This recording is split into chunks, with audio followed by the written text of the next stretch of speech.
Welcome to my channel से प्रकाश classes. दोस्तों, आज व्यापार के विषय में पढ़ेंगे। दोस्तों, व्यापार के विषय में पढ़ने से पहले इसकी पृष्ठभूमि समझते हैं। व्यापार किसी देश के लिए या किसी राज्य के लिए या किसी क्षेत्र के लिए क्यों महत्वपूर्ण है, या इसके नागरिकों के जीवन स्तर में या गुणवत्ता में किस प्रकार से इससे सुधार होता है। दोस्तों, व्यापार से भारत व्यापार में दोस्तों प्राचीन काल से ही काफ़ी आगे था। लेकिन दोस्तों, भारत व्यापार में उस समय दोस्तों मसालों या परंपरागत जैसे सूती वस्त्रों इन सब का दोस्तों निर्यात तो करता था। लेकिन दोस्तों, अंग्रेजों के आने के बाद से भारत का दोस्तों बिल्कुल विपरीत परिस्थिति बदल गई। इस कारण से दोस्तों भारत निर्यात करने की बजाय दोस्तों आयात का बाजार बन गया यहाँ पे, जिसका दोस्तों अंग्रेजों द्वारा भारत में दस्तकारी उद्योग हो गया, उसके बाद दोस्तों हस्तशिल्प हो गया। इस सबको दोस्तों भेदभावपूर्वक नीतियों के कारण बिल्कुल ध्वस्त कर दिए गए। दोस्तों 1793 ईस्वी में दोस्तों अंग्रेजों ने भारत के लिए एक प्रकार की नीति बनाई, जिससे दोस्तों मुक्त व्यापार नीति के दोस्तों अंग्रेजों के पक्ष में था। लेकिन भारतीयों पर दोस्तों बहुत सारा कर लगा दिया गया, जिस कारण से दोस्तों बिल्कुल भारत के हस्तशिल्प और दोस्तों हथकरघा उद्योग दोस्तों या सूती वस्त्र उद्योग जो हाथों से बनाए जाते थे बिल्कुल दोस्तों बर्बाद हो गए। लेकिन दोस्तों 1813 ईस्वी में दोस्तों अंग्रेज व्यापारियों को भारत में आने की छूट तो दे दी गई। इसके साथ ही दोस्तों उनको भारत में रहने के लिए भी दोस्तों एक तरह से रजिस्ट्रेशन के आधार पर भारत में रह सकते थे। उसके बाद दोस्तों जो चीन के साथ था कंपनी के चाय के व्यापार को दोस्तों बनाए रखा गया। उसके बाद दोस्तों भारत के व्यापारियों के साथ दोस्तों बिल्कुल उल्टा किया गया। भारत के जितने व्यापारी थे दोस्तों उनको यूरोप में दोस्तों अपने किसी वस्तु या उद्योग के दोस्तों जो निर्यात करते थे अपने उत्पाद को, उस पर ज़्यादा से ज़्यादा टैक्स लगाया जाता था दोस्तों। जिस कारण से 19वीं शताब्दी तक भारत का निर्यात यूरोप को होने वाले निर्यात को लगभग दोस्तों शून्य हो गया था। इस सब के कारण दोस्तों भारत एक निर्यातक देश से दोस्तों आयातक देश बन गया। अंग्रेजों ने दोस्तों इसलिए अनुभव किया कि भारत में एक बड़ी विशाल जनसंख्या है, इसे किस प्रकार से एक बड़ा बाजार के रूप में विकसित किया जाए, जिससे इंग्लैंड में दोस्तों या यूरोप में निर्मित सामानों को भारत में किस तरह से खपाया जाए। यहाँ पे दोस्तों बहुत बड़ी बाजार थी। उसके बाद दोस्तों यहाँ के पड़ोसी देशों में दोस्तों एक सुविधाजनक दोस्तों परिवहन की सुविधा भी उपलब्ध थी, जिस कारण से दोस्तों अंग्रेजों ने इस तरह से सोचा। उनकी नीतियाँ भी दोस्तों बिल्कुल सफल रही, जिस तरह से उसने सोचा उसी तरह से दोस्तों यहाँ पर उन कानूनों को लागू किया, जिस कारण से दोस्तों भारत के घरेलू उद्योग बिल्कुल दोस्तों बर्बाद हो गए, या कह सकते हैं बिल्कुल छिन्न भिन्न हो गए दोस्तों चलो देखते हैं। अब उसके बाद दोस्तों पहले देख लेते हैं 1950 से 60 के दशक में। 1950 से 60 के दशक में दोस्तों भारत देश ने एक खाद्यान्न की कमी का अनुभव किया था।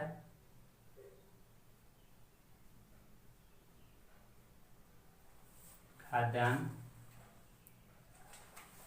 की कमी का अनुभव किया था।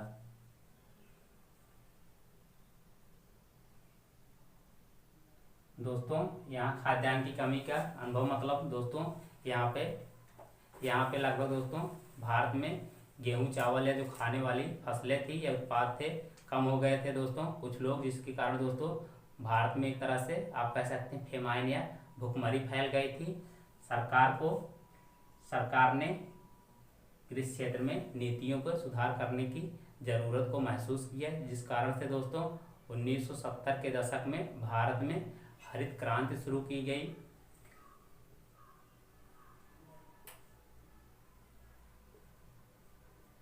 उन्नीस सौ 70 के दशक में दोस्तों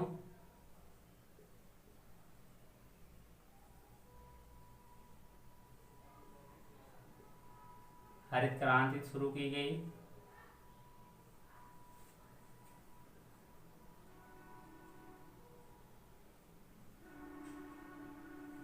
दोस्तों हरित क्रांति इसलिए शुरू की गई जिससे भारत में फेमाइन या किसी तरह के खाद्य उत्पादों का खास करके दोस्तों मुख्य हमारे यहाँ जो फसल होती है गेहूं चावल की कमी न होने पाए, इसलिए इसे मुख्य रूप से दोस्तों एक पायलट प्रोजेक्ट की तरह या ज़्यादातर फोकस पंजाब,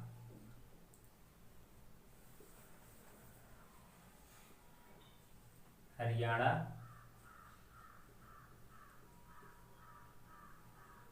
पश्चिमी उत्तर प्रदेश,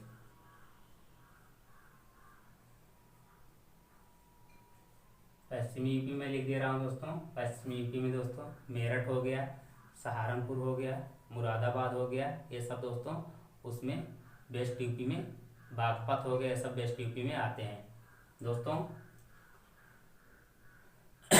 जो हमारे यहाँ 1970 के दशक में, 1950-60 के दशक में दोस्तों जो खाद्यान्न की कमी हुई थी, लगभग उसे अमेरिका से मक्का आयात करके भारत में भुखमरी को समाप्त किया गया किसी तरह। लेकिन दोस्तों भारत के पास उतना ज़्यादा डॉलर या आयात करने के लिए पैसा नहीं था, जिस कारण दोस्तों भारत में एक भुगतान असंतुलन हो गया था दोस्तों।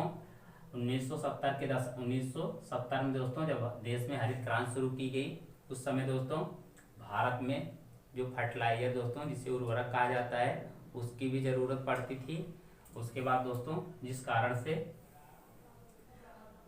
दोस्तों खाद्यान्न की तो दोस्तों पूर्ति होने लगी, लेकिन दोस्तों इसका जो खाद्यान्न का पैसा था आयात करने वाला दोस्तों, इस पे उर्वरक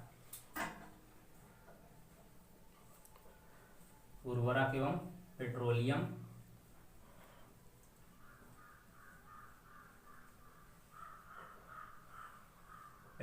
पर खर्च होने लगा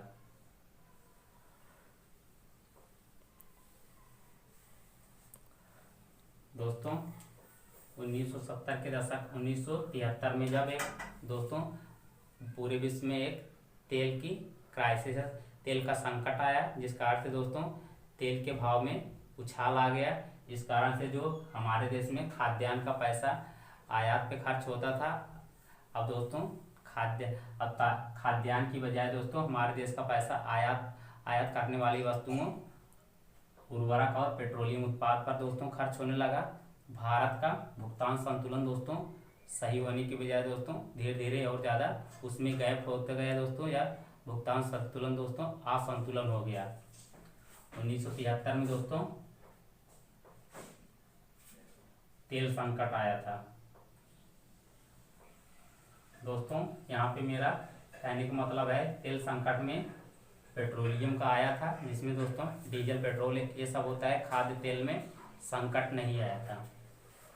इस कारण से दोस्तों भारत का व्यापार घाटा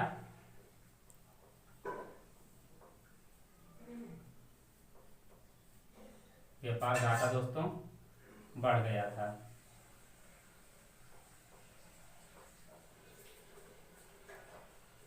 दोस्तों उस समय तक भारत में दोस्तों किसी तरह की लिबरल पॉलिसी है, कहते हैं दोस्तों, लिबरल पॉलिसी दोस्तों अपनाई नहीं गई थी, जिस कारण दोस्तों भारत में जितने उद्योग थे दोस्तों विश्व के उद्योगों के लिए खुले नहीं थे, जिस कारण से दोस्तों भारत में एक फॉरेन करेंसी या विदेशी मुद्रा का भी दोस्तों संकट होने लगा था।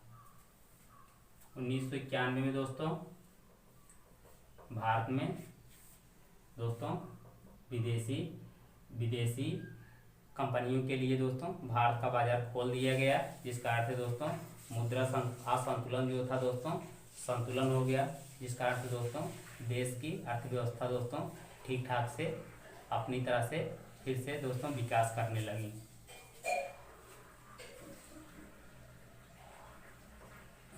में दोस्तों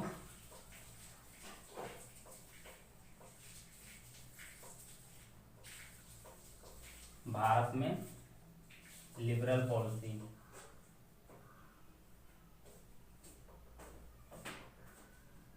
लिबरल नीति दोस्तों लिबरल नीति मतलब होता है भारत का बाजार जो था विश्व की कंपनियों के लिए खोल दिया गया था, इसे ही लिबरल पॉलिसी कहा जाता है दोस्तों। उसके बाद यहाँ पे देख लेते हैं 2019-20 का आंकड़ा जो है 2019-20 का भारत का दोस्तों पूरा व्यापार विश्व के साथ जितना हुआ था 787 बिलियन डॉलर का था दोस्तों। जो विश्व व्यापार होता है वो डॉलर में होता है, रुपए में नहीं होता है दोस्तों।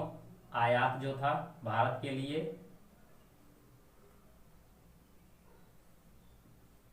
473 डॉलर था दोस्तों, 473 बिलियन डॉलर था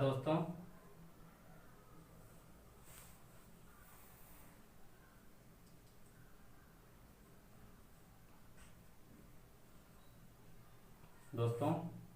इंपोर्ट था, इसे आयात कहते हैं। 473 बिलियन डॉलर आयात था।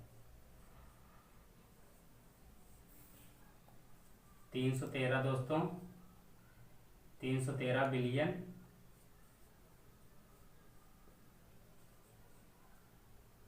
313 बिलियन डॉलर दोस्तों। 313 बिलियन डॉलर दोस्तों क्या था? निर्यात था।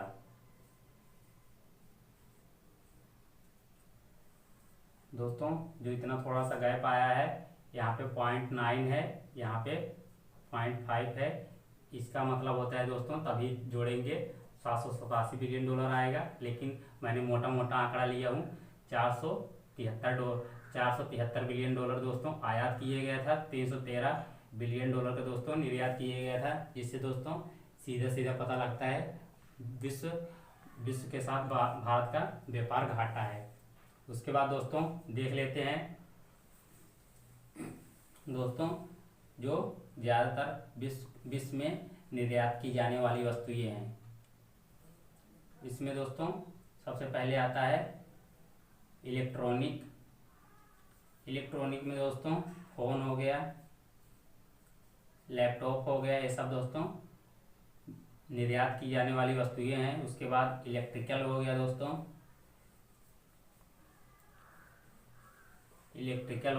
उसके बाद दोस्तों टेलीकॉम हो गया। टेलीकॉम में दोस्तों टेलीकॉम से रिलेटेड जो उसके कंपोनेंट होते हैं वो सब आते हैं, ये सब दोस्तों। उसके बाद ऑर्गेनिक हो गया,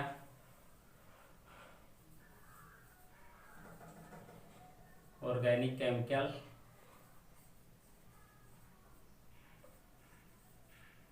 दोस्तों ये सब विश्व में सबसे ज़्यादा निर्यात की जाने वाली वस्तुएं हैं। दोस्तों थोड़ा सा इसका क्रम ध्यान देंगे क्योंकि एग्जाम में कभी कभार पूछ लेता है विश्व में सबसे ज़्यादा इस समय कौन सी चीज़ों का निर्यात हो रहा है। इलेक्ट्रॉनिक है, electrical component, telecom component, organic chemical, उसके बाद दोस्तों पेट्रोलियम प्रोडक्ट तो है ही। मैं दोस्तों यहाँ पेट्रोलियम लिख दे रहा हूँ।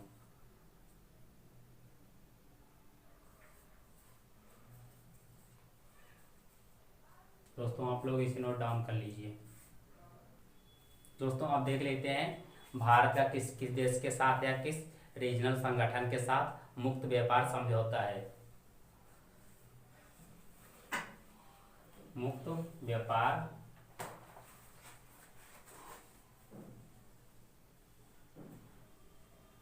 व्यापार समझौता।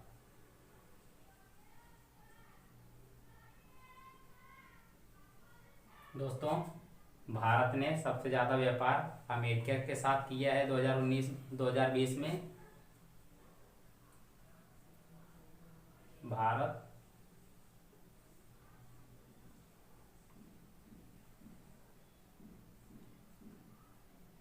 सबसे ज़्यादा व्यापार अमेरिका के साथ किया है।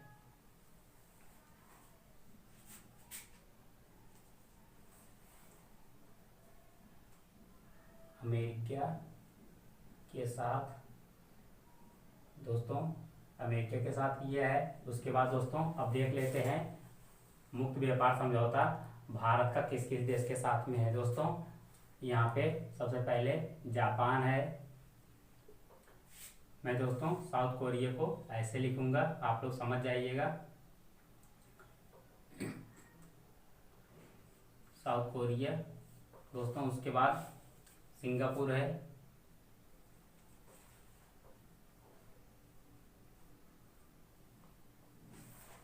सिंगापुर है दोस्तों, उसके बाद चिली है दोस्तों।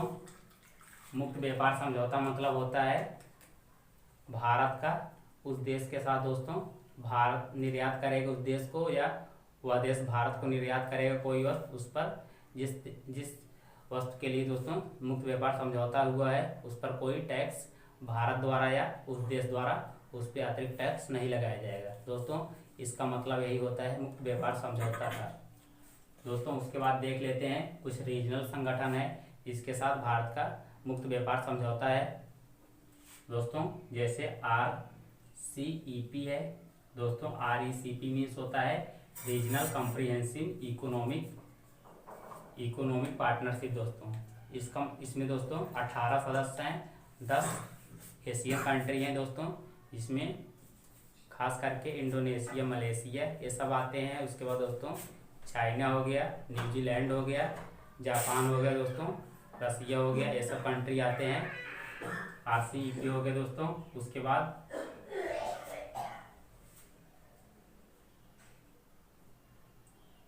दोस्तों मर्कोसुर है दोस्तों, जो साउथ अमेरिका में दोस्तों एक रीजनल संगठन है जिसमें काफ़ी सारी कंट्री है, जैसे अर्जेंटीना हो गया।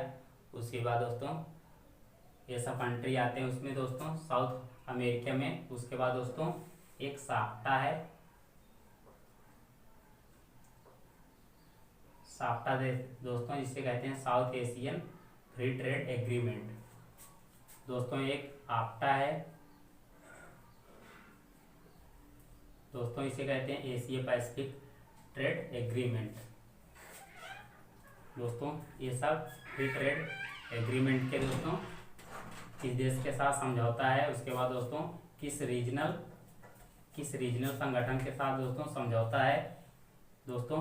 ये ट्रेड करने की रणनीति होती है दोस्तों, जिससे भारत अपना निर्यात उस देश के साथ दोस्तों बढ़ा सके। ये सब पॉलिसी होती है ट्रेड को बढ़ाने के लिए दोस्तों। आप लोग इसे नोट डाउन कर लीजिए।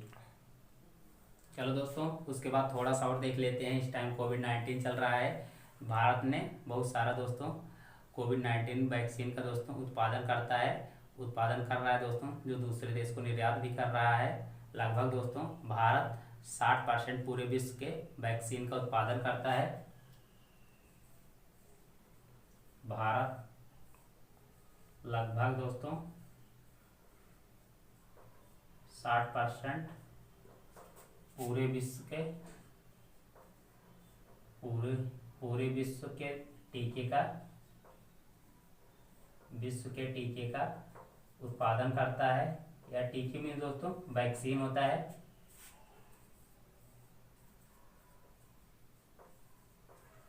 उत्पादन करता है दोस्तों।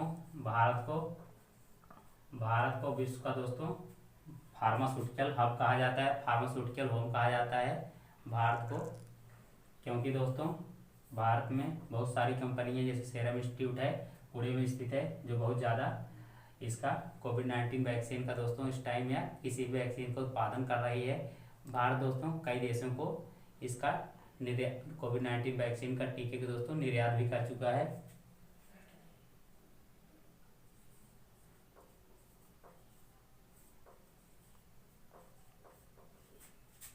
भारत को दोस्तों विश्व का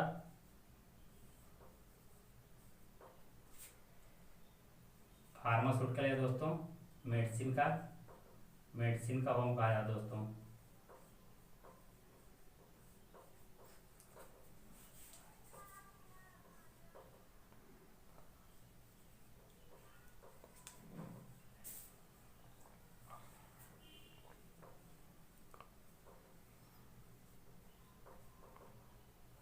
दोस्तों थोड़ा ध्यान दीजिएगा, भारत को विश्व का मेडिसिन का होम या घर कहा जाता है दोस्तों। ये सब दोस्तों आप लोग नोट डाउन कर लीजिए, थोड़ा सा ध्यान दीजिएगा। ये सब दोस्तों काफ़ी महत्वपूर्ण है, क्योंकि पूछ लिया जाता है एग्जाम में कभी कभार किस देश के साथ भारत का फ्री ट्रेड एग्रीमेंट है या किस रीजनल संगठन के साथ एग्रीमेंट है या नहीं है दोस्तों। आप लोग इसीलिए थोड़ा सा ध्यान दीजिए दोस्तों। उसके बाद दोस्तों बहुविकल्पी भी दोस्तों आता है, भारत को विश्व का मेडिसिन कहा जाता है या नहीं कहा जाता दोस्तों। उसके बाद दूसरे ऑप्शन भी रहते हैं दोस्तों, आपको भारत को विश्व का मेडिसिन का होम लगाना है दोस्तों। हमारा वीडियो आप सभी को अच्छा लगा तो हमारे वीडियो को ज़्यादा से ज़्यादा शेयर और सब्सक्राइब कीजिए। उसके बाद दोस्तों आप सभी साथियों का धन्यवाद।